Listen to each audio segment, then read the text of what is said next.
Oh, welcome to Grant's Rock Warehouse, and tonight is another episode in our One and Done series. Our victim tonight, ladies and gentlemen, Hagar, Schon, Aaronson, and Shrieve. This record came out, what was this, like 1984? Recorded over a couple of nights in, well, it was basically a live recording. Kind of think of it like Joe Jackson, but you do have a little bit of audience applause at the end. It's kind of bizarre, but for the most part, the audience is silent. But anyway, so it was a short-lived super group.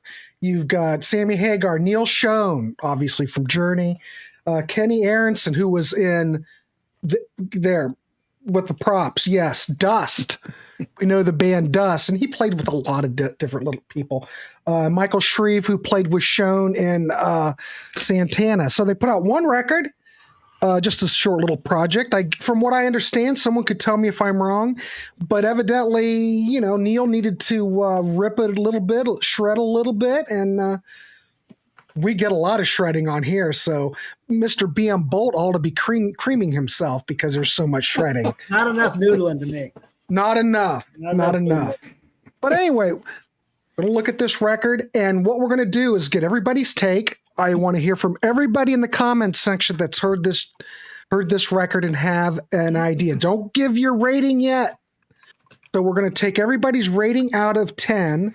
And the whole idea is, if you haven't heard this record, is this a record that you might want to check out? So I'll take everybody in the chat at the end, and we're going to start out with DC, Johnny Metal, Byron Boldt, John the Music Nut, and Tim Derling, and then myself. We're going to go around, just give a brief synopsis. Is this what you rate this record, what you like, what you don't like? All right. Now to everybody in the chat. Davey Cretin, here he is. Welcome. Sydney, of course. He's here tonight. Young Logan. I'm sure young Logan likes this. Oh, yeah, they played this a lot on MTV at Logan. Is it really live or just fake crowd noise? No, it's real. But from what I understand, what I've gathered is that they did quite a bit of tweaking on this record, though, didn't they? There's some overdubs like most of these live albums have. But here we go. Jason, this is one of Sammy's best albums for sure. This is a really hard rocking record. So I'm just going to leave it at that. DC. What's your thoughts on this? I'm not going to get too wordy because I'm still having microphone issues. I turned you down. You're all right. All right. Nonetheless, I won't be too verbal or wordy. I don't have any experience with this album when it was first released. It was only through doing this show that I gave it a few spins. This is all very good, all very competent, well sung and played hard rock. But for me, there weren't a lot of tracks that just really jumped out at me. The musicianship, vocals, no complaints. It's just the songs just didn't overall grab me that much.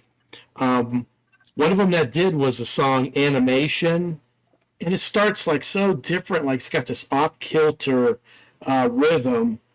And then it's got, you could hear keys in there. Is that me or is there actual... I thought I heard keys as well. I thought I heard keys. But at my age, everything could be a little off. Could be angels chiming in. Could be. They're calling to me. DC, come to the other side. And I'm looking, you know what, DC? I'm looking in the liners. Nothing. And I don't see anything that mentions keyboards. Anybody here in the chat or anybody on the panel know anything about that? Yeah, I heard keys. Maybe there were guitar synths that they added in the studio or something. It may have been an uncredited Craig Frost. I'm thinking it was Craig Frost, ladies and gentlemen. When in doubt with keyboards, Craig Frost. All right, keep going. So I don't know. If anybody knows in the chat, please chime in. And the song Animation, it goes from that kind of off-kilter rhythm, which is very cool, and then it falls into the somewhat doomy riff. And there's some really blazing Neil Schon guitar on here too. Well, the whole album. Oh, it's a blazing. Real showcase of his abilities on the frets. I'll just mention a few of them because, like I said, all these songs on here are very competently played and sung. I'll just mention a few that jumped out. You can't go wrong if you're a competent musician doing Whiter Shade of Pale. That's just one of the great songs for the ages. And it starts out with an acoustic guitar, and then it builds nicely to the full band treatment. And, you can't go wrong with that song if you're, any sort of musician, and this is a fine version of that.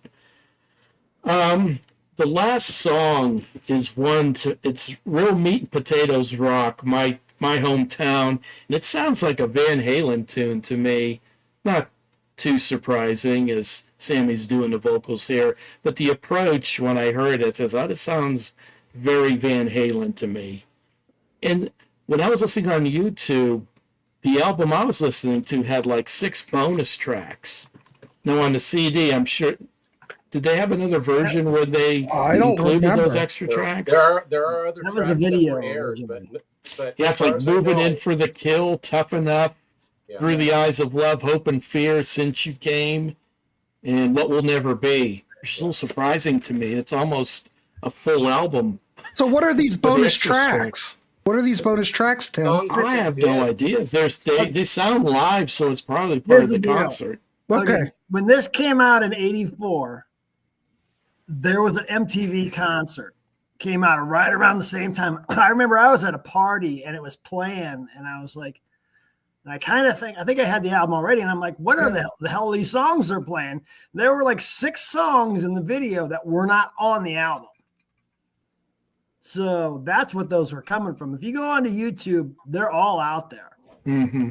I didn't know that there was a CD with all these tracks on them now. So interesting.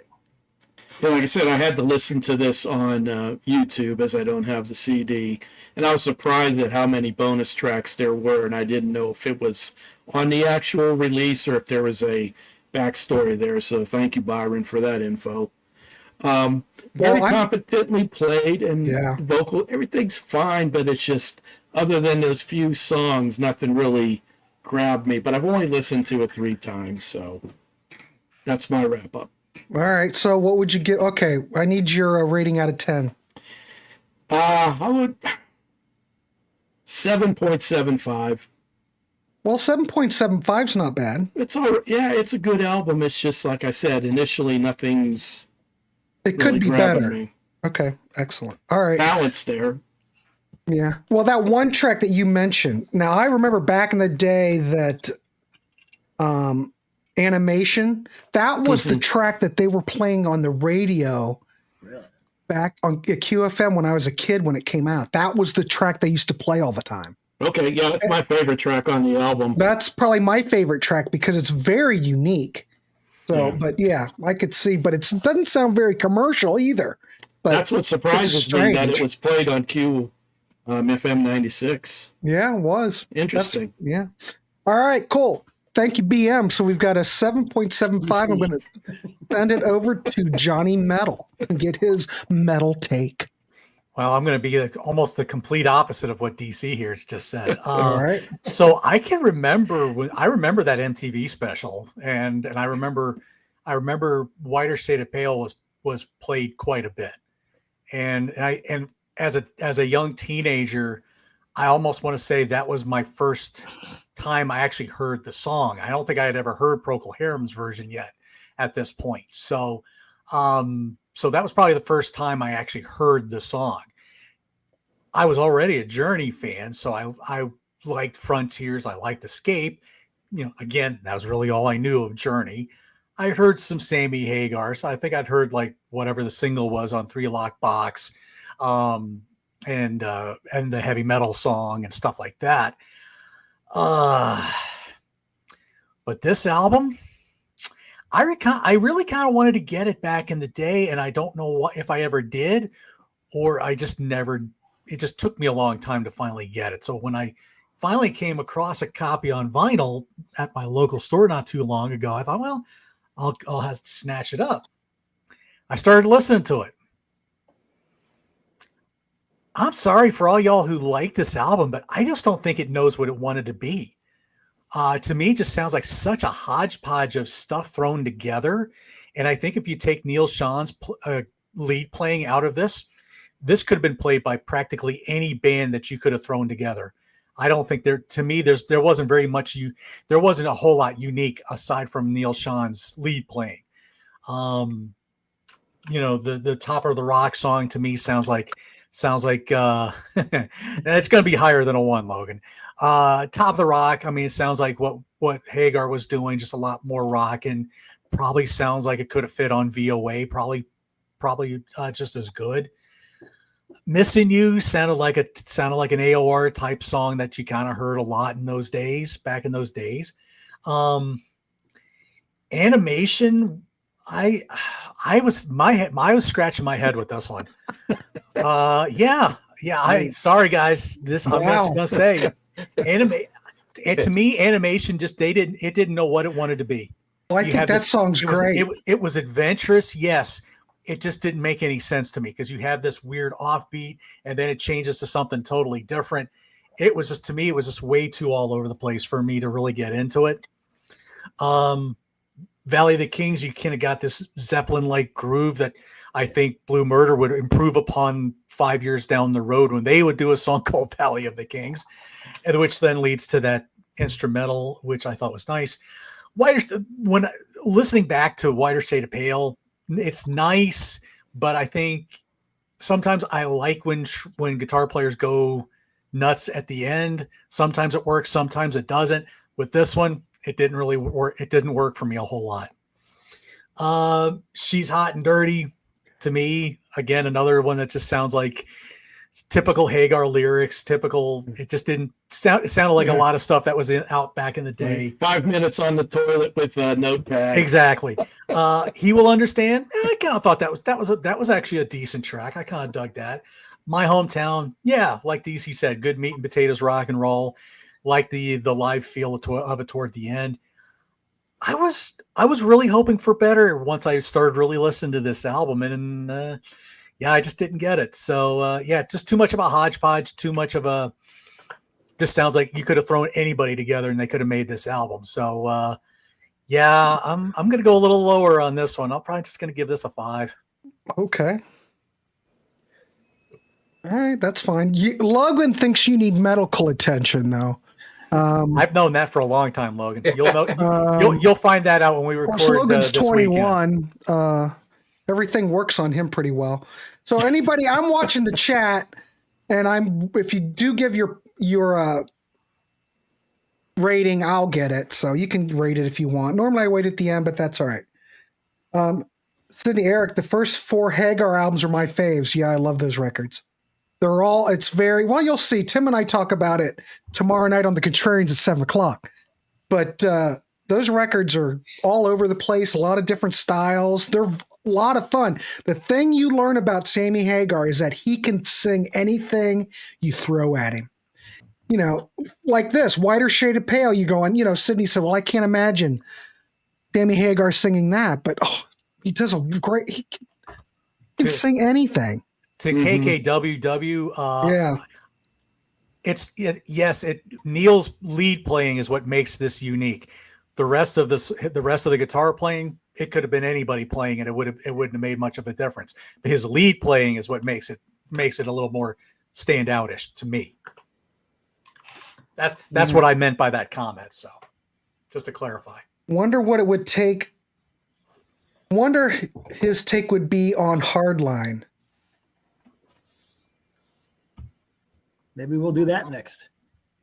All right. At some point. That was no one and done though. There's more than one Hardline album. Oh, was there?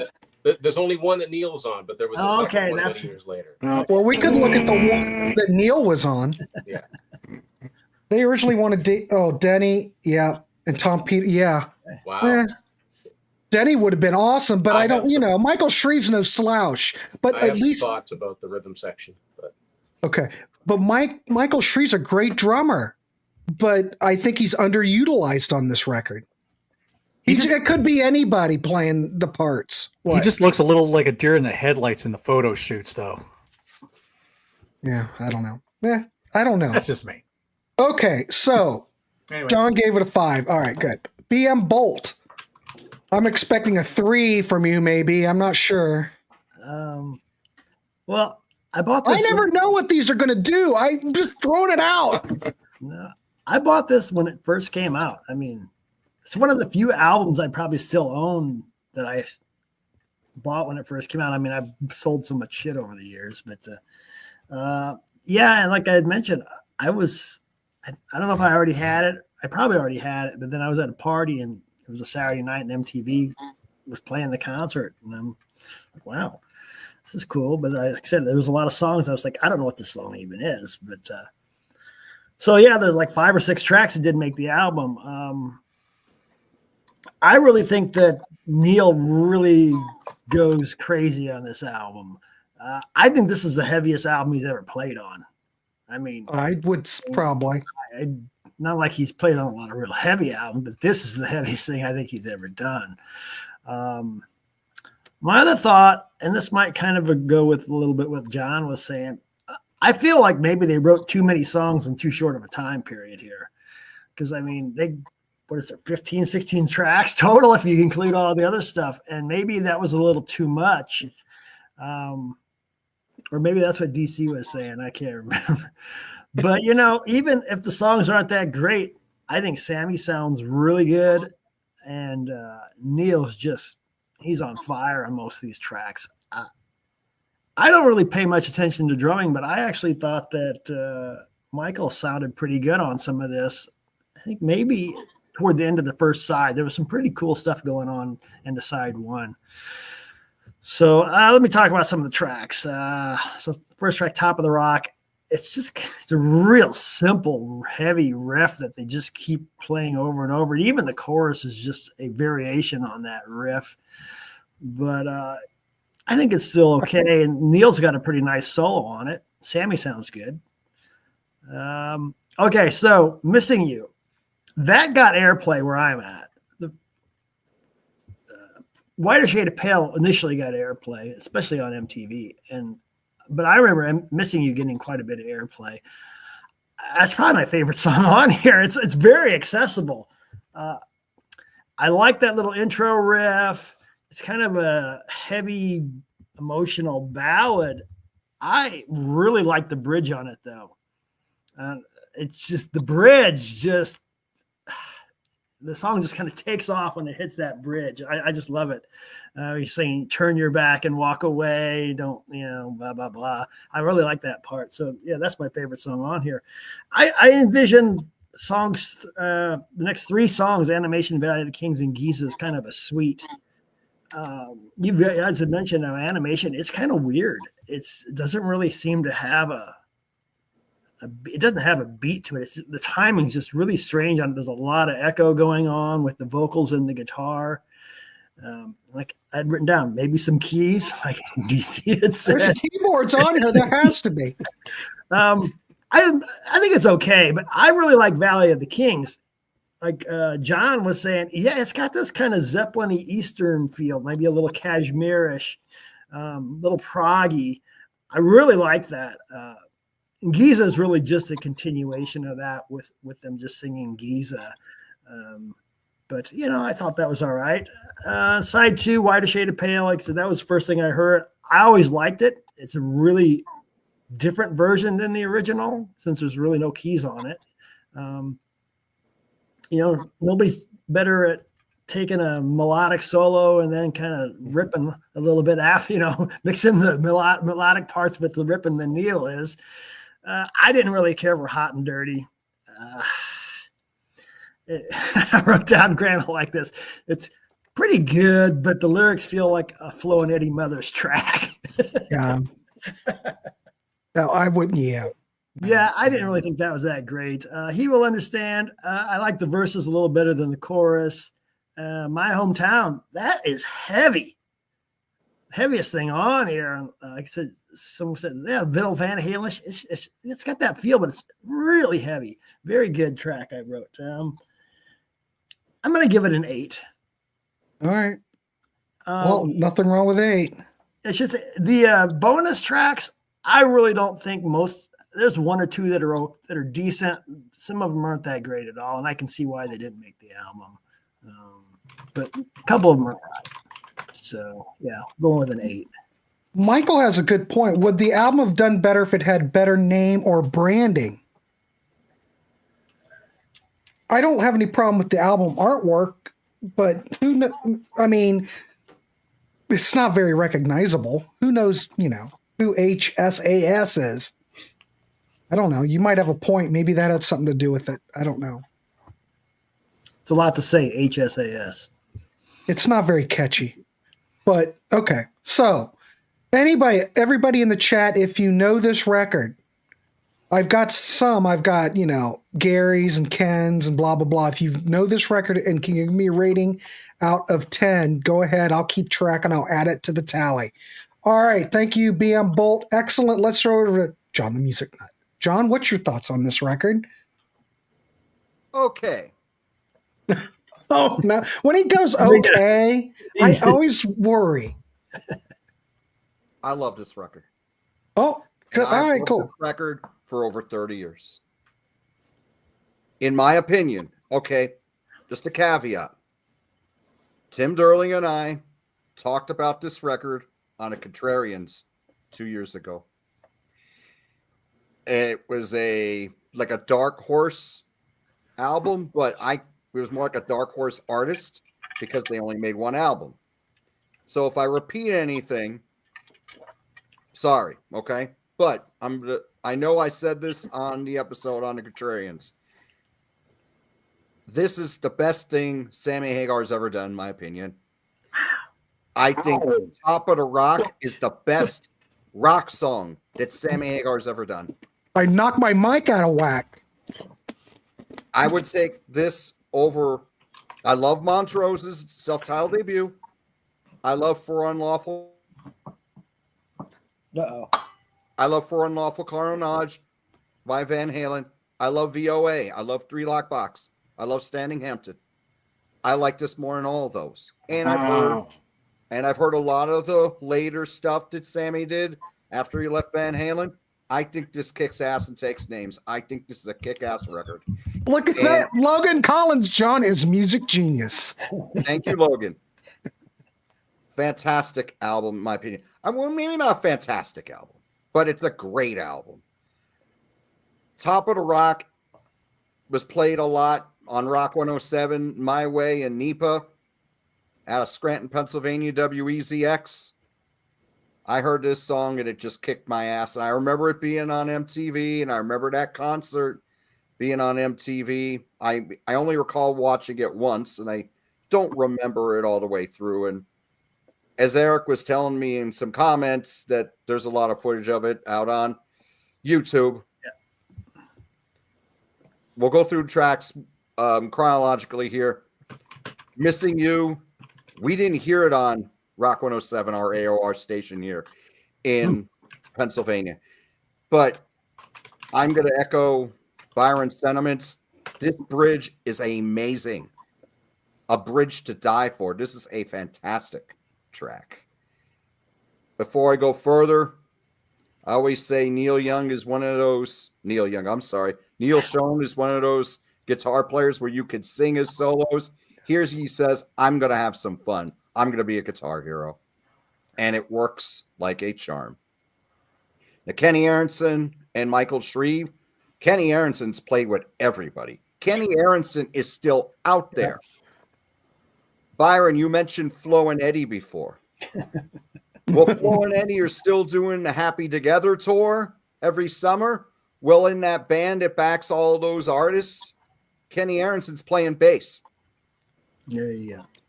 He's still out there, like 75 years old. He's the bass player in the Yardbirds since like 2016 or something. I saw him with the Yardbirds too, at the same venue. But the thing is, they're playing for the song. So Michael Shrieve, you're not going to hear the wild drumming that he played on the early Santana albums. A good comparison for Michael Shreve's drumming on here would be like when Deep Purple got back together with Perfect Strangers and Ian Pace was playing more for the song and he wasn't going as crazy as he was on In Rock and Fireball and Machine Head and all those albums. Still very strong drumming, but he's not throwing in those crazy fills like he did before. Now, getting back to the album.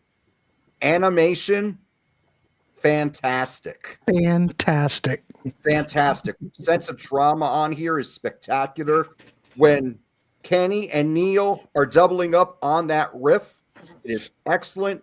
Sammy's vocal kills on this. I think this is Sammy's most passionate vocal performance on an album, period. This solo on here is insane. Neil is just having fun. They're just letting him go. And it's wonderful. They go into Valley of the Kings, and those guitar lines that Neil's throwing out there are excellent. To me, like Byron said, those two songs along with Giza, that's a sweet. I think it is fantastic. The fact that they played this live says a lot too, because there's so much energy on this album. Excellent. You could say maybe the songcraft isn't the greatest, but I just think that together with the passionate performances, the musicianship, and the songs, I mean, they're not killers, but they're good songs. I think it just really works. Like the whole is greater than the sum of its parts. Whiter Shade of Pale. I don't think this was a good idea for the single. And I think Whiter Shade of Pale is a song that shouldn't be touched. As wonderful as Neil Schon's guitar replicating that organ is, I don't think you can quite touch that. To me, that this is a song you don't touch. This is kind of like a Stairway to Heaven. There's certain songs I don't think should be redone, and I think that about Whiter Shade of Pale. It's a good version, but it's not one of my favorites on the album. Hot and Dirty, I'm the same. It's a good track, not a great track. The playing really steps it up a notch, but it's good. It doesn't really compare to what we've heard before on the album. He Will Understand. You got that slow burn in the intro. When it goes into those guitar chords in the verses, it is wonderful. Great sense of drama on here. Sammy, again, fantastic on the full here. When they go into that chorus, it is... Yeah, I should plug in when I'm on StreamYard, but the router's in the other room. That's why I cut out every few You seconds. said something, but you went, I don't know what the word was. Okay, He Will Understand. When they go into that chorus, it is natural. I think Sammy sings the hell out of this song. It is excellent. And here you can hear the crowd on here, so you could tell they were playing in front of a live audience, and they did cut out the crowd when this was recorded. You can notice it a little bit on Hot and Dirty too, but you can really hear it on here and on My Hometown. My Hometown, I read a review in All Music. They compare this to like the heavier side of Grand Funk Railroad and Bachman Turner Overdrive. Yep, it has that kind of passion. You think Grand Funk live album with there's so much energy? That's what this is like. Excellent closer. This is killer. They're not trying to, redo anything. They're not doing anything special, but it's just a kick-ass rock song with a lot of passion, nice drum fills in it. Really cool. So I've loved this album for decades. And I think the reason that this album didn't sell very well is just because it wasn't marketed very well. You got Sammy Hagar coming out with VOA just a few months after this. Sammy was very busy in 1984. But I love this record. I give it a 9. Ooh. All right. Let me get that recorded here. Wow. This is faring pretty good, other than Johnny Metal. But we won't hold it against him. We love Johnny Metal. Hey, if you can't come on this program and be truthful, we're all here trying to turn you on to stuff. So we've got to come and give our true feelings. And, it's all good. We don't judge anybody. Yeah, Logan, I was going to say, you do need to calm down. Get back to aisle 17, please. Right, DC? Don't you think? Yeah, and while you're back there, tell Marlon to quit stealing my Fritos out of my lunch. Well, he ate some cake out of my... God. You went to Yeah, don't bring Twinkies or Fritos because they're gone. All right. So we've also Tim Derling's joining us tonight, who is the author of the new HSAS book. Yeah, you just wrote a book on HSAS just now. There, red Thanks, on John. black. Thanks, John Squared. So I do want to give a promotional moment. Tomorrow night at 7 on the Contrarians, I sat down with Tim. We talked about the book. That will air tomorrow. Please check out that interview. Please give Tim some love, support him, and buy this book. He's got a Y&T book out. He's got a Kansas book out. Give Tim some love. Check out his other offerings. And anyway, Tim, welcome to the show, and give us your thoughts on HSAS. Thank you, Grant, and thanks for telling me about this esteemed panel last night as we were recording or the night before because it worked out really, really well. So I could just read from the chapter because I did do an entire chapter. Reading. I sit this right in between 3 Lockbox and VOA because even though it's a band per se, Sammy's still the driving force on it. So I consider it, it's not a solo album, but that's where I include it. So I have a lot of opinions on this album. And I guess the first thing I'll say, I do agree with Johnny Metal in terms of the rhythm section. Not that, certainly not that Kenny Aaronson and Michael Shrieve aren't great musicians. They absolutely are. But I think this album would have sounded much the same with a different rhythm section. If they did have Tom Peterson and Denny Carmassi, or for that matter, if they'd used David Lauser and Bill Church who were in Sammy's band at the time. Sammy and Neil wrote the songs. So they just needed somebody to take it on the road. And I'm guessing those two guys, well, obviously Neil would have known Michael Shrieve from the Santana days, but a lot of times it's who's available. Not your first choices aren't always available. So, so who knows? And according to the back of this, it says the album was recorded live by the Westwood One Mobile Facility, November 9th through 21st, 1983. Additional overdubs at Fantasy Studios, December 1983. So I'm not saying that they played every night from the 9th to the 21st, but there were a series of dates. This album is interesting in that it came out on Geffen, and that was Sammy's very successful period. Standing Hampton was a platinum album, as was VOA, which would come out later in '84. 3 Lockbox, gold, and even the 1987 album went gold. Grant just held up a holy grail, a very, very early CD pressing of Through the Fire on a Target CD. See, the you have from 1984. This is the first CD pressing, and that's what it looked like.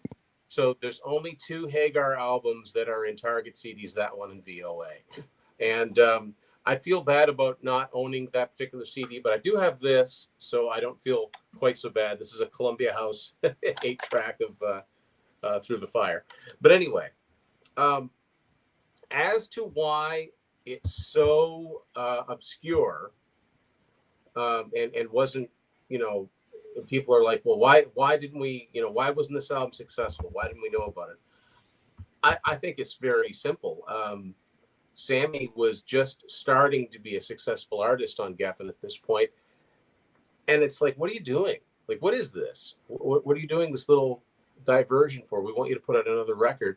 And, Neil, Journey were one of the biggest bands in the world with Escape and Frontiers at this point.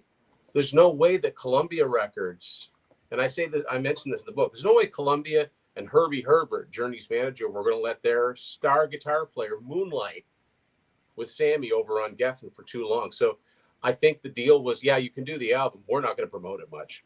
We're not going to do the full court press. You're not going to get the advertising that you would normally get. I know they did some promo, and obviously the MTV concert was all part of it. And, I think they made an interesting choice of a single with Whiter Shade of Pale. I've got this picture sleeve here.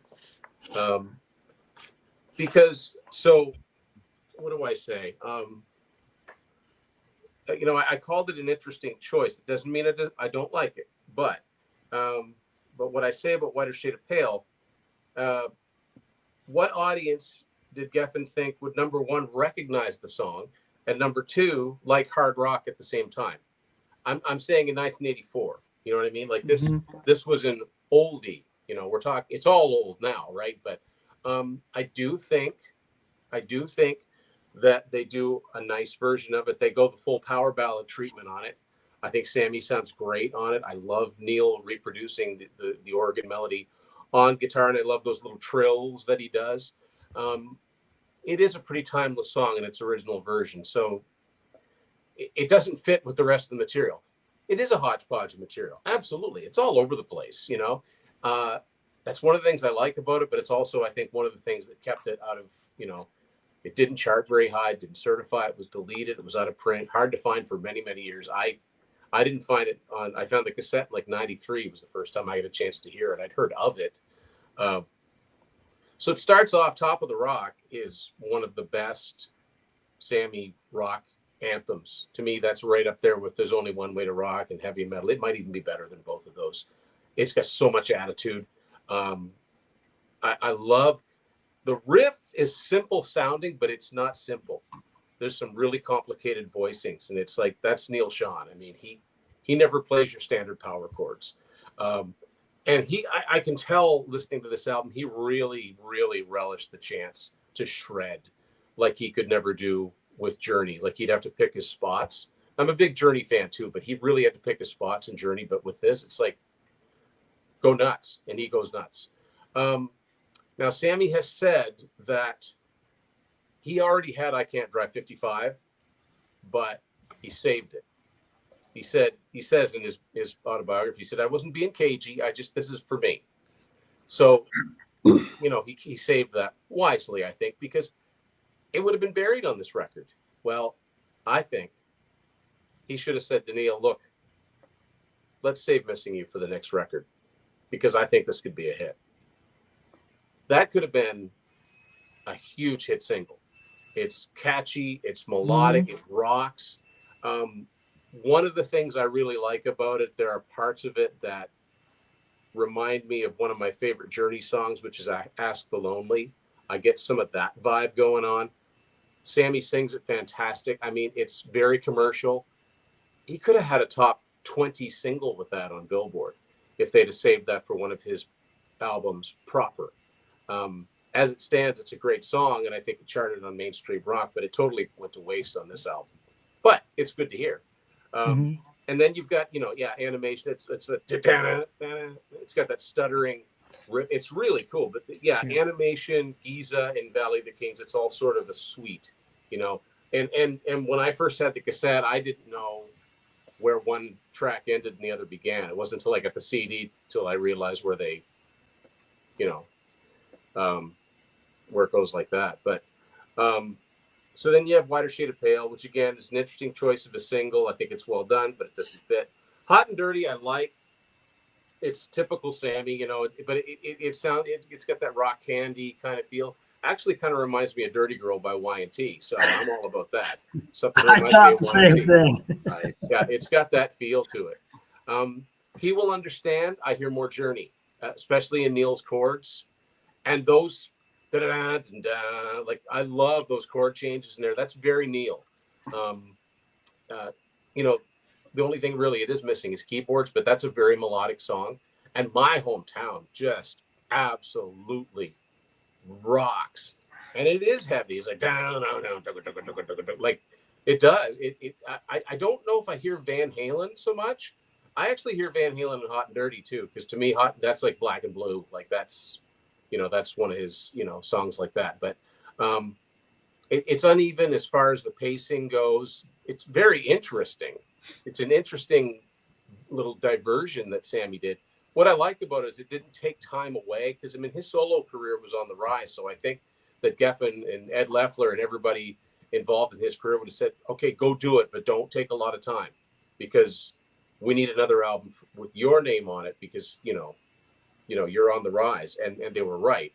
And I will say that as far as I do make mention in the chapter in my book of all the other songs. One of the songs, the song that it was then known as Through the Eyes of Love, was re-recorded, slightly rewritten, and ended up on this album in 1999, Red Voodoo, just simply titled The Love.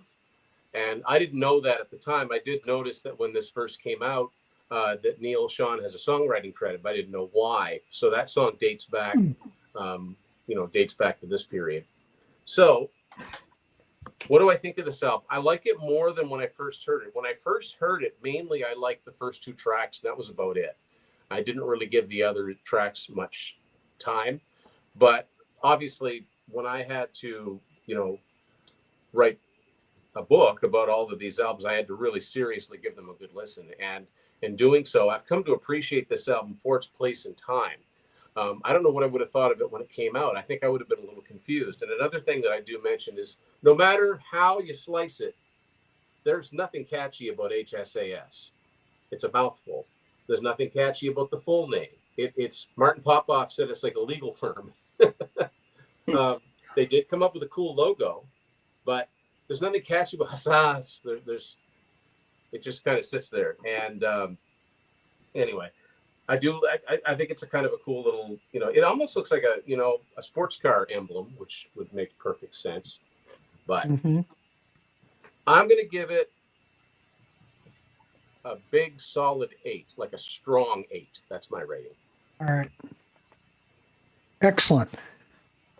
Well, thanks, Tim. All right, a lot of great information there. See? Awesome. Excellent.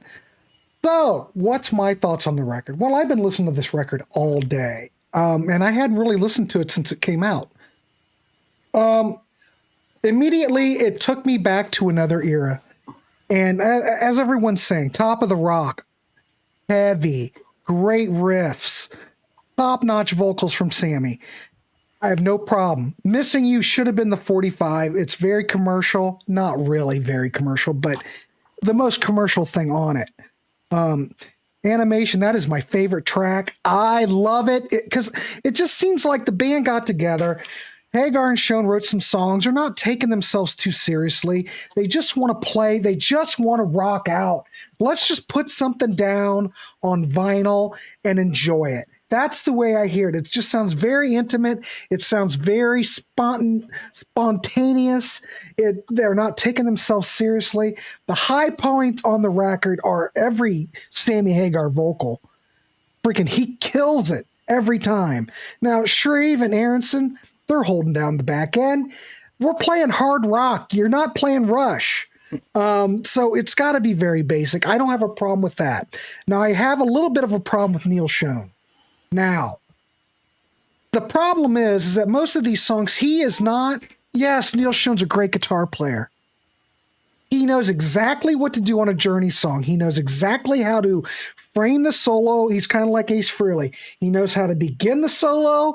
He knows how to end the solo. And every solo on a Journey record is well thought out. It is perfect. I could listen to him playing in Journey forever. Now here he decides that he wants to shred, and I have no problem with that.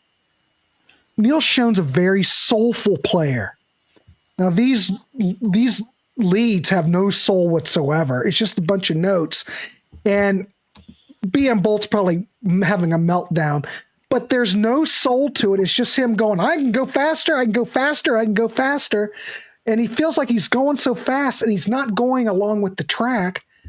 I mean, sitting on the top of the bay, he is blazing on that. What did I say? Sitting on the dock of the bay. I'm thinking Sammy Hagar. Sammy did that. Well, he did play on Michael Bolton's version of that. Okay, so the brain. But he goes, and I thought he's just going to take off, and then all of a sudden he harnesses it in, and then he finishes it correctly. But a lot of these solos, it's just to prove a point that, like, I can go real fast. But what's that mean? It doesn't really say anything. And I keep thinking that the solo is just going to take off and go into the stratosphere, you know? And then it just stops. It's not anything like the way he plays in Journey. And believe me, Neil Schon, I think, is a brilliant player. Gee, many Christmas. But here, I can take it or leave it. Live, so he's, kind of improvising it. Yeah, but look at some studio, of those. He's got it all sorted out, and he's got. Well, that's true. But how do we know what's been overdubbed and what hasn't been? Look at Kiss Alive, practically recorded the whole thing. I don't know what's live and what's not live on here. But maybe you're just in the moment, you're going crazy. I appreciate it. But the weakest point I would say probably I don't think all the songs are all that great. I mean, they wrote a bunch of songs. Everybody's going to keep their best material. Come on.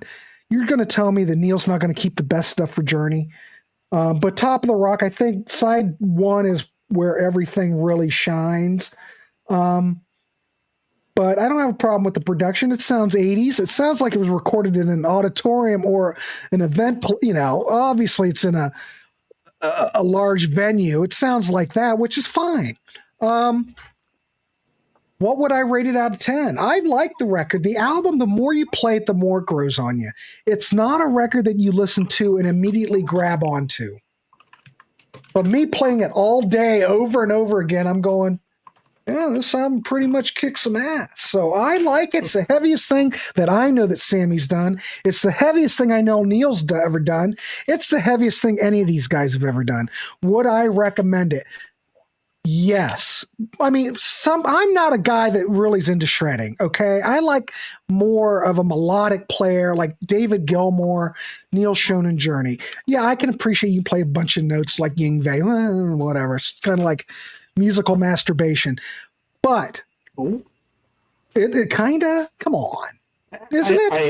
I hear you. Okay. Yeah.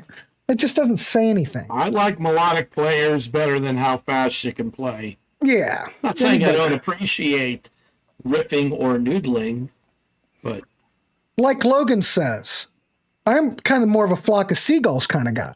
Yeah. I like the way that guy plays. I'll give you that. Anyway, so what would I give this? I think it's an enjoyable record. Yeah, Neil Schon's a little bit over the top, but I like we've talked about, I think he needed to let this go. He had a lot of energy. He had a lot to say.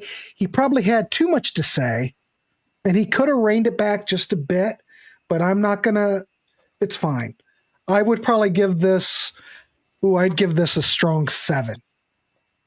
And that's not going to make much difference because everybody really rated this pretty high other than Johnny Metal. But we're not going to hold it against Johnny Metal. We're just going to keep mentioning it. We're going to keep mentioning it over and over again. If anybody's interested, the track listing on the 8-track is really, really weird. Do you want to hear it? Yeah, what is it? Yeah. I was wondering about this. So program 1 is Top of the Rock, Whiter Shade of Pale. Program 2 is Hot and Dirty and He Will Understand. Program 3 is My Hometown and Animation. And program 4 is Valley of the Kings, Giza, and Missing You. Really, really weird. That is interesting. Yeah. There's a lot of interesting things they did when they had transpose albums for 8-track, and some of them are really doesn't even seem like the same album. I found that so crazy I wrote a friggin' book about it. So yeah. Where is Ernesto? Yep. We need his rating. So did everybody weigh in? We've got a lot of ratings on this. This is great. Oh, you were talking about Johnny Metal. Yeah, Johnny Metal, what was it? You gave it a 5? 5. He gave it a 5. That's fine. Yeah, I went with 7.75. I didn't think it was fair for me to really give it much lower a rating because, like I said, I only heard it 3 times. And it may grow on me. All right, KK gives it an 8.5. We have a lot of 8.5s, ladies and gentlemen. All right. The cool kids all did 8.5. Well, we have to be honest, and I don't hold it against Johnny Metal. Come on. Maybe he needs to listen to it on repeat tonight. I don't know. Well, it's funny, Grant, when you mentioned, Neil shredding all over the place, like all I can hear is the Missing You solo comes in, like the melodic Neil Schon licks. I know they're not all like that, but it's also live. If you listen to some live recordings, he's not sticking to Although I will say this, Neil doing this album caused a lot of trouble in Journey, and they were never quite the same after this. That's a whole other story. If anybody saw Journey's Behind the Music, I don't remember that. Well, go into it real quick. We've got 10 minutes. Steve Perry to say, well, he's done 2 albums with Jan Hammer. He's done this one with Sammy Hagar. I'm going to do a solo album. And Herbie Herbert was quoted as saying, you keep doing these things, he's going to want to do a solo album that will probably be successful, and you will rue the day that you scratched all these itches. And Journey was never quite the same.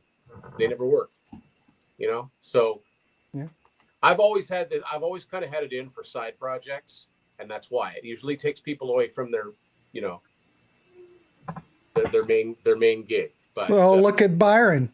Look at there's those side projects. yeah, and there's a song on one of the "No More Lies." Really good song. Right. I played that on MTV. I remember. Yeah, and Neil's not a bad singer. All right. Yeah. His late night album, I think, is fantastic. The first side is a total mood setter, DC. Total.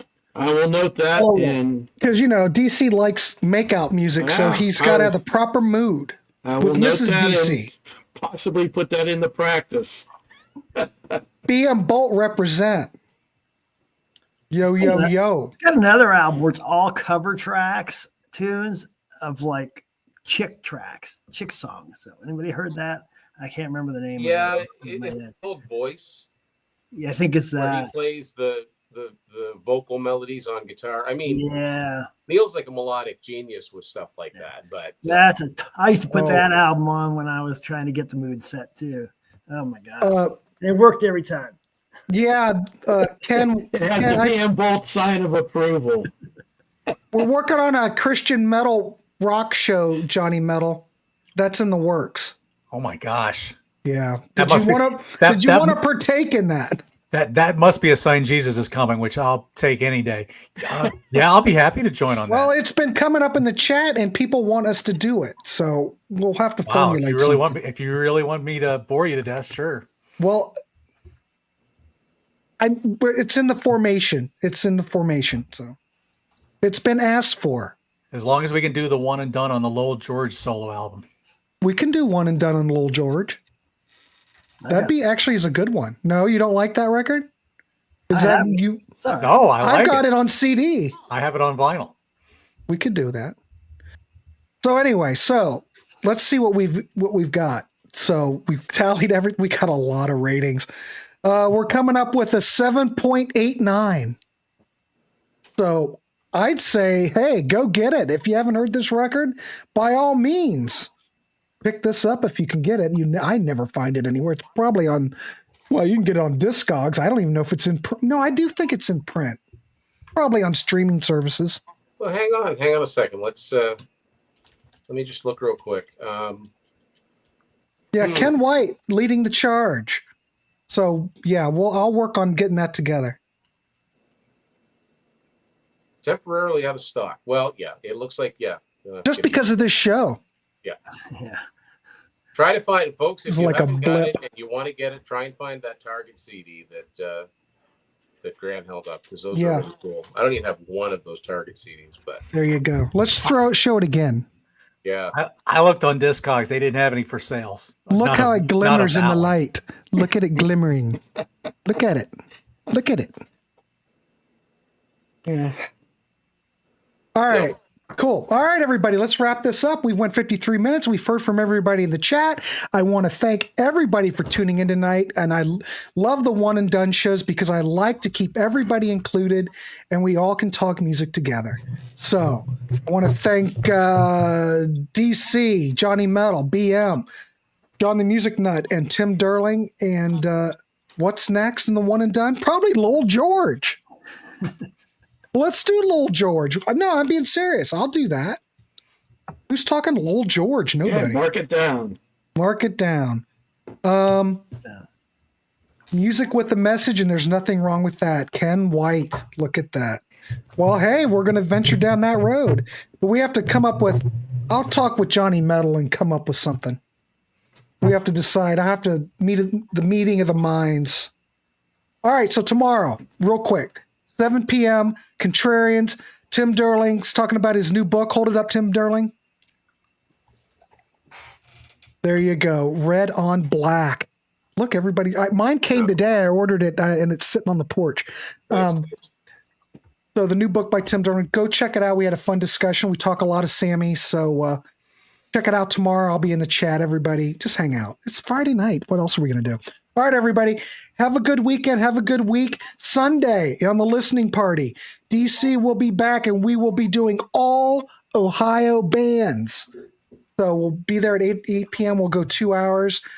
The Gods, Hal and Maggie, Give a couple names, DC. Oh, left Michael end. Stanley, Neil Zaza. Stanley, You gotta have some Neil left Zaza. end. Nine Inch Zaza, Nails, guitarist. Johnny Iris. Donnie. Glass, I think he's a Pittsburgh boy. He's a Pittsburgh boy. Oh, Glass- okay. Glass Plays Heart. Ohio a We lot. can make Oh, him yeah, an we've honorary adopted him. Buckeye. Oh yeah, Glass Harp will be represented. There you go. And so if you folks like fantastic Marilyn guitar Manson. We'll be playing, playing I've got Marilyn a pick. Manson too. I think we should play Marilyn Manson. Why not? Why not? What the hell? American Noise, Ohio Players. Oh, Yes, the keep list it coming. goes on. Isley Brothers. The list goes on and on, folks. was All there right, a band everybody in the called chat, Dayton? do me a favor. Go over to the link on the page and put in some Ohio bands you'd like to hear, and then I'll go through and pick some, and hope we can do this together. I'm going to start opening it up more so people can choose tracks. Yeah. Go ahead if you know Ohio Tim, bands. what Do were that. you asking? Go ahead, Tim. Wasn't there a band called Dayton? Yeah, from Dayton. Go figure. I don't have it, but Yeah. they put out one record. I was dating a girl from Eaton, or was it the other way around? Oh, gee whiz! Where's Young my Logan's snare? awfully young for too young for that. Can Moxie be from Ohio? Well, for tomorrow. take it under advisement. They're in my neck. So would Milkweed be considered Ohio band? Tall water. Play some tall water. Oh, Tall don't water. start the tall water thing again. You'll get Sydney all worked up, and all he does is say tall water, tall water, tall water. Glass harp. Yeah, we will have some Glass Harp, Ken, for sure. James Gang, yes. Guided by Mhm. Voices. Okay. All right. Anyway, we'll see you tomorrow in the Contrarians. Everybody have a good weekend. Panel, we will be back. Next month, we will be doing Lowell George. All right, bye. We'll see you.